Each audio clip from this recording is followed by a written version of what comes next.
my lovely Atlantis Scalar peeps. I am very excited to let you guys know that I did the lipid disorder relief scalar service on myself. And check this out. Okay, these high numbers are September of this past year. And the low numbers just happened, this the most recent one. That happened, like, when did I get my lab work? Like 5 days ago. So total cholesterol went from 297. Oh, important. These numbers, I was on Crestor, 10 milligrams, rosuvastatin. So my total cholesterol went from 297 to now 183 on no cholesterol lowering lipid kind of medications, no Crestor. Triglycerides went from 91 to 49, both are normal, so who cares? HDL cholesterol were normal anyway. LDL, anyway, but LDL cholesterol calc from the NIH went from 185, which is too high, to 86. Read it and weep. So I'm happy about that. And I'm no longer on blood pressure medication either. And I was on two really strong ones before, and now my blood pressure is like 128 over 75 or something. All right. Well, that's all I want to say. So I guess I'll read from the book. Read you all your bedtime story. All right. This is from My Life After Death, a memoir from heaven. When I left, this is Eric, when I left my body, my emotions came with me, but my physical instincts didn't. And that wasn't because of shock. Shock creates a distance you need for survival or protection when you have a physical body. I didn't need that anymore. Because of that emotional distance, my emotions weren't controlling me. Things were just playing out. And I was watching them while still feeling things, but in a different way. I believe I had that emotional distance so that I could continue to cross over with peace. I felt like I was in this weird dream state. Maybe that's what traumatic experiences turn into. They feel like a dream, no matter if you're a person or a spirit. Despite that feeling of emotional distance, I was more aware, more sensitive, but not more emotional, I guess. Because of this heightened awareness, I was able to absorb all of the details of what was going on in the room. When you're human, you can't rely on your memory to look back accurately at traumatic situations, but you can't consciously absorb all the details. Your brain picks and chooses some of the highlights, and you often leave out the ones that hurt the most. It was way different for me in those first few minutes after I died, and still is different today. It's just an objectivity that's intensely involved instead of highly removed. Being in that room with my mom, the emotional distance made it seem like what was going on was far away, but it didn't make it any less real. My mom was talking to me, but she wasn't looking at the real me, the real me, my spirit. She was looking at my body. She kept wailing, why? She had no problem touching my body, and she was the first person to move me. But I wasn't really in there at all. I was outside my body watching her. There were two other people at the door peering at me, Maria and my sister, Michelle. It's true. I told Michelle, get out. They weren't coming in, and nobody was inviting them to.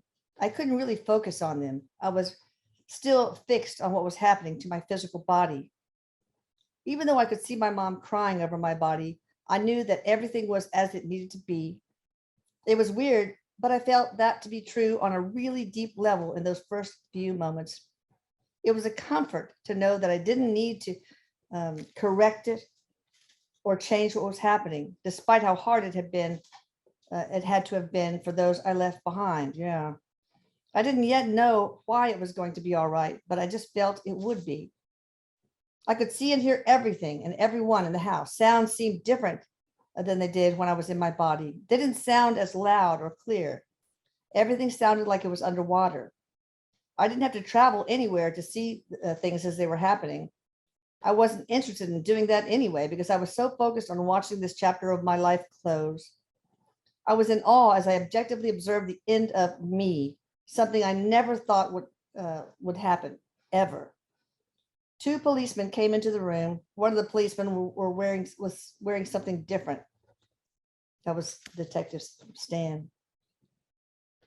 It wasn't in a police uniform. I guess he was a detective or something. Yeah. Then there was another person who was with him. Now, I didn't understand what that dude's job was. I think it was to record, writing down and logging stuff. I didn't really know. I didn't really care. I went to the wall next to my bed and saw the hole in the wall where the bullet had ricocheted and ran my finger across it. I couldn't feel the dent, but I knew that it represented the hole I had just left to my mother's heart. Yeah. I felt bad about that, really bad, but that didn't cancel out that strange feeling of everything being in the right place, in its right place. Eventually, two paramedics came in. Not that it did any good. The detective gently led my mom out of the room. When she was gone, everyone stood around and talked procedural things like what each one was supposed to do. They didn't react emotionally, really. You could tell they were trained to push aside their emotions and to do their jobs without getting wrapped up in what they saw. The first thing they did was discuss the time of death. One person was saying, that they needed to get the story from Maria and my family. Then they came up with an estimated time of death. There were like 4 or 5 people in there going in and out of the room, up and down the stairs, doing their thing. They were wondering where the bullet was, whether it was still in my head or somewhere else. And eventually they found it. The policeman took pictures and measured things, like the gun with a measuring tape. I heard a lot of rustling plastic. Everything went into plastic bags. Everything was sealed. Anything that was associated with my death was taken, but I cared less about these material things and more about what was happening to my body. The two paramedics took my body out of the chair. Ugh. One was on my left side and one was on my right side. When they picked me up, they didn't hold my head. Who would? So my head kind of flopped back. I guess that's a true definition of dead weight. Then they put me in the gurney. The body bag was already on top of it. They didn't undress me or anything. They tucked my feet into the bottom of the bag. The bag was more than big enough for me. I mean, it was big. I remember the sound of the zipper, and I just watched them zip me up. Then they talked about how they hated to leave the room the way it was and how my family would have to go in there and see all that. Later on, the crime scene cleanup crew came in with their masks on and cleaned up the mess, spraying luminol everywhere. It lit up all over the walls, even the ceiling. I could tell that they looked at it as another job. Who would want that job? One of them said they were glad a lot of time hadn't passed because it would have been a lot smellier. I realized I could hear people's thoughts as I noticed that there was random shit going through everyone's mind. This didn't really shock me. Nothing really shocked me as this was all happening because of that pervasive feeling of rightness and detachment that surrounded me. Almost finished. I remember sensing that it wasn't a time for asking questions, even if there had been someone to answer them. The moment I couldn't see my body, that's what made things more real. That body was no longer a part of me, out of sight, out of mind. I didn't follow my physical body down the stairs and out the door. I was just suddenly outside. I knew they were taking me outside, and that's where I went.